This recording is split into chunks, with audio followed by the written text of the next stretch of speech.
Welcome back to Civic Waves. I'm your host, Mir.I.am. It is July 4th weekend. Some people are repeating Juneteenth, and I'm not mad about it. I'm not mad about it. And so, since we're repeating things, I have on one of my favorite guests that we've had on in the past because we had to bring her back to discuss the budget in North Carolina. It seems like it just came out and then it was just passed. Literally. So we got to talk about it. I have with me Rep. Monika Johnson-Hostler on the line. She is back to talk to us about what's going on with this NC budget and a couple of other things, as we go where we end up going. Thank you for joining us again. No problem. Glad to join you. Okay, so the NC budget came out. It was 600 pages or something like that? Yep. Edition 1 was about 600 and edition 2 was a couple hundred as well. My God, today. And then I blinked and it was being voted on. That's it doesn't seem like you all had a lot of time to digest. So can you go back with me, take us back to when the budget first landed in your email or however you guys receive these things and what your initial thoughts were and also how fast it's been moving? So it moved really fast. I mean, we were told to expect it for, the last month or so, but we finally, on Tuesday, we were told, yes, you're going to get the budget. And we did.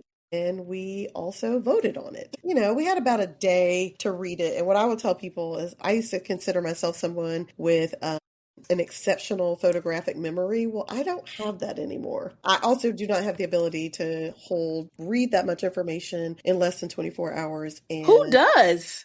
600 pages of anything? No one, especially in a day? That's diabolical. That's right. And that actually is the best word to describe what happened to us. So we received the budget. We were very fortunate that we were able to get a briefing on it on Tuesday. So that was good. Some highlights and lowlights, I will say. But, I think the thing that I would tell the public is no one could read a budget, no less, in 24, 48 hours and actually retain it and make really sound decision. However, the hard part about this is we were also not able to make amendments. So we could make comments, but it came to us as what's called a conference report, which means there will be no amendments taken on the floor. So I feel like, shouldn't there be a rule where you get a time period, you can't just rush through a bill once it gets you a week or 2, 3, or a month to be able to digest and talk through it and make amendments? There's not a rule where you can just throw out a bill and then vote on it the next day. It doesn't seem fair. It doesn't seem fair, but there are lots of rules, and those rules are made by the leadership. And I mean, this is my freshman year, but I certainly will say it's not the first time we've seen our budget happen like this in our state. I mean, we didn't even work on the budget. This is a Republican leadership budget, meaning, again, the Republicans are in the leadership. So the leadership, regardless of who is in leadership, takes charge of the budget. However, it is commonplace that both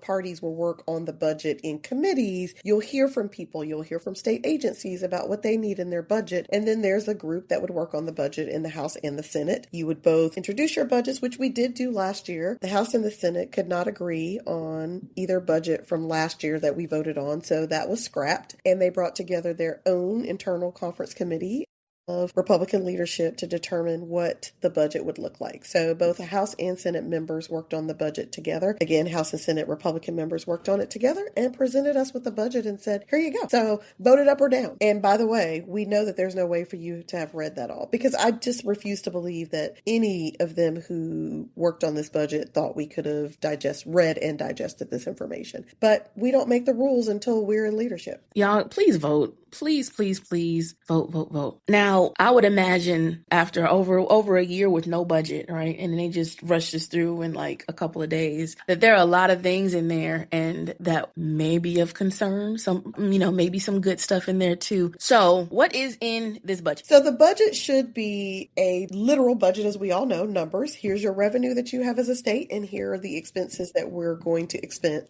So that is true, but the budget also includes policy inside the budget. So that's the thing for people to know is, and that's a very common thing for North Carolina to do. So we use our budget to do policy things, but in the budget is 34 point in general fund appropriations for FY 26-27. I will start with the good news. The good news is we are given more than $700 million in additional disaster recovery funding to Hurricane Helene. So that is good news to rebuild the western part of our state. We are also And that includes a whole list of other funding mechanisms that we're going to give to Western North Carolina for recovery. So that's housing assistance, the nonprofit funding, local government, and we've talked about this, but we will continue to invest in those. And I think that's the right thing to do, is invest in Helene in the western part of the state. Did FEMA ever come through with additional funding to assist? Because I know there was a little bit of a struggle there. There was a little bit of a struggle, so FEMA did come in, but the state will use 400 million to leverage billions in FEMA disaster recovery. So yes, that is the negotiation to bring more, roughly billions of dollars back into our state. But again, I think people should know most federal dollars come with some kind of leverage and or match, and that will be FEMA as well. So the number I gave you was what the state will invest, not what FEMA will invest. So FEMA will invest. I think I'll start with the things that were hard for me. State employees got a 3% raise when we know inflation is well over 4%. And that was months ago. And talking about this is a 3.3% raise that's not retroactive to last year. So they will not see that raise likely until August. Again, could be later. The state has to reconcile the budget. The governor has to decide if he's signing it or vetoing it. And then the state will reconcile it. They do get a $1,750 bonus. But again, what I will say to people is by the time you get a 3% bonus and your taxes are removed from it, they're not going to see a substantial amount. More sad for me is our state retirees who dedicated their lives to serving North Carolina are not getting a cost of living raise again. It's been several years since they've seen a cost adjustment, which is their raise for retirees. They will also get a bonus again. Bonuses are one time. So those are things that are hard for me to swallow.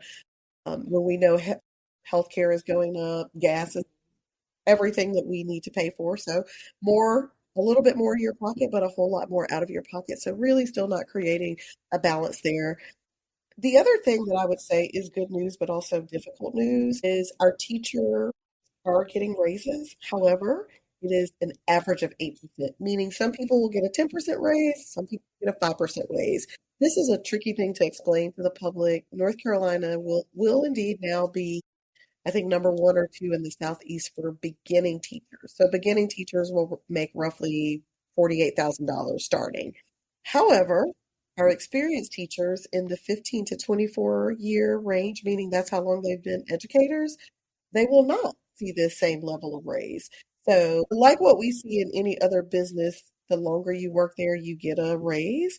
That's not true for our educators in North Carolina. And that is a huge gap. And again, I've given you multiple reasons why I voted no on the budget. We also did things like, while we are slowing the decrease in personal income tax, that's less money into the state general fund that we'll have.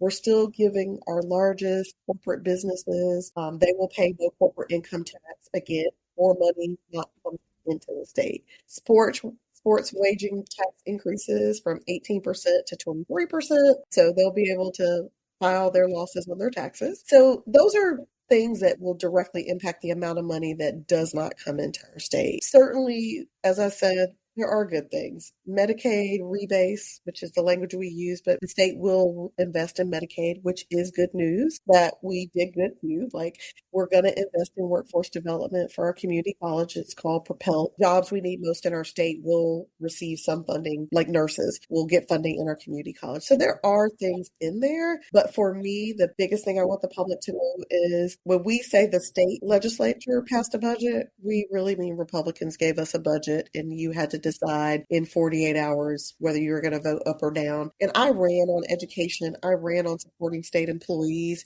And I also knew, more importantly, that they did not need my vote to pass this budget. Did they need any Democrats to pass this, or it was a done deal pretty much? It's a done deal pretty much because we had 2 Democrats change to unaffiliate. So as long as one of those, Cunningham and Majid, and then the other one who still is a Democrat, Willingham. So they knew they would have those votes, and they only need one of those 3 to pass the budget without any Democrat. Do you know which ones voted with it? All 3 of them, Cunningham, Willingham, and Majid, all voted for it. They all voted for it? And there were several Democrats, and I have no slight to my Democrat colleagues who voted yes for the budget. We all have very different priorities of why we come to this table, and certainly some Democrats voted for it because it did meet their needs. So if their priority, and just to get something done exactly. after all this time, so that the teachers and all those who need it, their raises could get them. And like I said, I want my constituents especially to know that they were going to get these with or without me. This is a principle vote, and I promised when I took office that I would always vote values. And my values are that I would have been able to fully read, digest the budget, and regurgitate back the bulk of the budget. What I can give you is the big picture because that's what we had time to kind of digest. Yeah, I would imagine people are still reading it. Oh, 600 pages with my ADHD, but you better check in with me in a month. I mean, seriously, most of us brought it home, right? To still kind of flip through and see what things that weren't talked about or discussed that are in the budget. So I'm sure you'll be hearing about this for at least another month or so of all the things that we will continuously find in the budget. Now it's going to go to Governor Stein, and Yes. he will decide whether or not to veto. But even if he does veto, can he get overridden? Yeah, he will. Both the House and Senate, not me, has voted to override the vetoes that he did send to us. And he has 10 days. So, which again, I mean, even for the governor and his team, 10 days to read it all. And let us also be certain that, you know, we voted on Wednesday and Thursday. So he will read it. So he can either sign it, he can veto it, or he can let it sit there for 10 days. And then And 10 days it automatically. automatically becomes law. Like you were saying, a few of his recent vetoes, they were overridden. Was it Bill 227, 558, and 171 targeting diversity, equity, and inclusion, DEI, in public higher education? Poor Governor Stein. It's like you get the job and the position that you want, and it's like they just snatch the power away and the ability to be able to do so many different things. And he is a governor who, you know, I think it's important for the public to know, he has really tried to work both sides of the aisle. Better or worse, he has been a governor who's tried to work across the aisle. Now that the budget is out of the way, because, I mean, we already know that's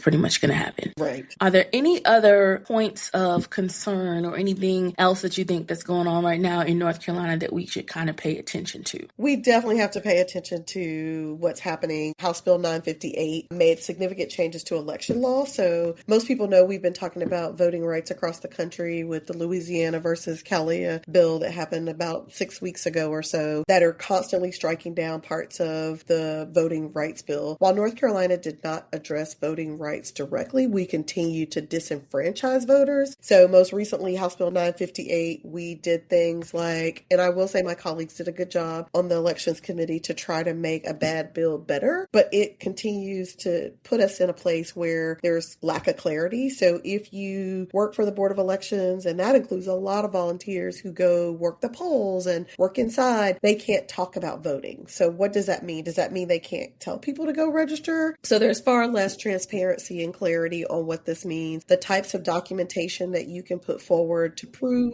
where you live for voting is set to change as well. And then Mail-in ballots. Mail-in ballots. I think the big thing for people to also know, because we're a large military state, we had a colleague, Representative Ager, who is a veteran, asked these questions. If his children were born in Turkey but hadn't lived in North Carolina because he's in the military, would that mean when they're 18 that they couldn't vote in our state, even though he is still a North Carolina citizen? The way this bill is written, we are unclear, but at the end of the day, some of the answers to his questions was no. If your child hasn't lived in North Carolina, then they wouldn't be able to vote. Well, that's currently not true for military. So this causes a great concern for lots of reasons, but more importantly, we're a military state, and we're now going to limit or cause more difficulty for military families to vote. It's not fair. They should be able to have the same rights and privileges as the rest of us. Because they are out of this country to fight for this country. Exactly. Right? They're not on vacation. They are literally there to fight for our country. The whole attack on mail-in ballots it's crazy. It is absolutely insane. And we also are losing polling places. Our students from North Carolina A&T State University have done and NC State, my alma mater, they took away Tally, which is crazy. I was going to say for them, secondly, so Tally is absolutely surprising to me. But yes, both Tally, NC State, their polling place was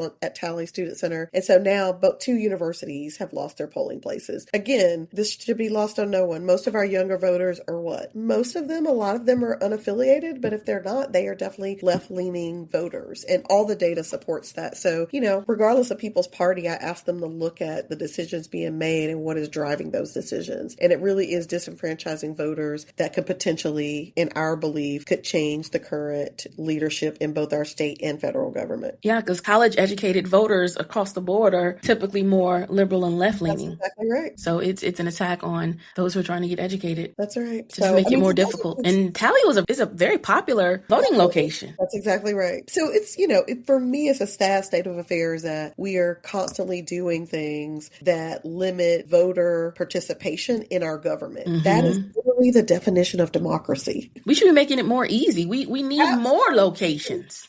We should. And so I think, that's the challenge, especially on the 4th of July weekend, is I would say to people, whether you celebrate or not, the reality is we are a democracy. And for 250 years, we have said that our power lies with the citizens. That's With the people. of a democracy. And we are no longer there. It doesn't lie with the people, and it certainly clearly must not lie with the people who are elected, who are not of the majority party, because we didn't participate fully in the budget process. And so those are things that I really ask people to take a look at.